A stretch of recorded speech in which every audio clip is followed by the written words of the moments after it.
ओम नमो नारायण। जय माँ कामाख्या, जय माँ राजराजेश्वरी। नारायण।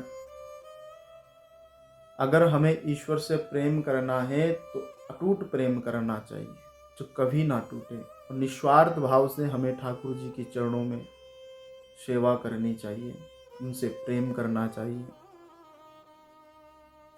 हमारा प्रेम स्वार्थी नहीं होना चाहिए कि ठाकुर जी ने मेरी मनोकामना पूर्ण की तो मैं ठाकुर जी का नाम का स्मरण करूंगा, मैं ठाकुर जी के दर्शन करने वृंदावन जाऊंगा। ऐसा भाव नहीं रखना चाहिए। निष्काम भाव से हमें ठाकुर जी की सेवा करनी चाहिए, उनका स्मरण करना चाहिए।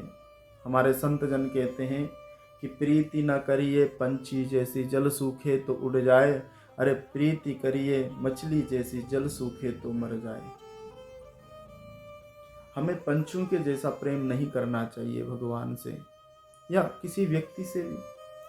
अगर हम किसी से प्रेम कर रहे हैं महाराज, तो स्वार्थवश किसी से प्रेम नहीं करना चाहिए। प्राय इस संसार में पंछियों जैसा प्रेम होता है महाराज, तो पंछियों के जैसा प्रेम नहीं करना चाहिए। जैसे पंछी एक वृक्ष में तभी तक रहता है जब तक वह वृक्ष फल देता है।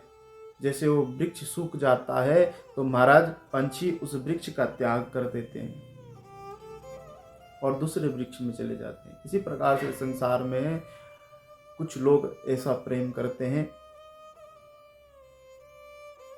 जब तक उसका मतलब या स्वार्थ सिद्ध नहीं हो जाता तब तक तो साथ में रहेंगे, और जैसे ही मतलब और उसका स्वार्थ सिद्ध हो जाता है तो महाराज वो एक पेड़ से दूसरे पेड़ में चले जाते हैं। तो ऐसा नहीं होना चाहिए कि आज हमने भगवान श्री कृष्ण को माना, कल हमने माँ भगवती को माना, परसों भोलेनाथ को माना। तो ऐसे में कभी साधना पूर्ण नहीं हो सकती है।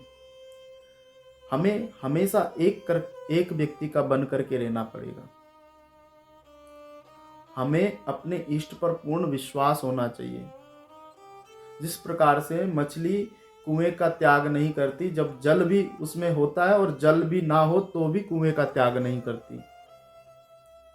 महाराज मछली तड़प तड़प करके मर जाएगी अगर कुएं का जल सूख जाए, परंतु उस स्थान को छोड़ करके कहीं अन्यत्र नहीं जाती।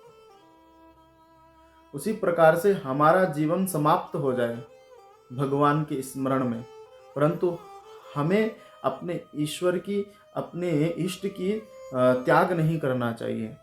हमें उनका स्मरण निरंतर करते रहना चाहिए, सुख में भी और दुख में भी।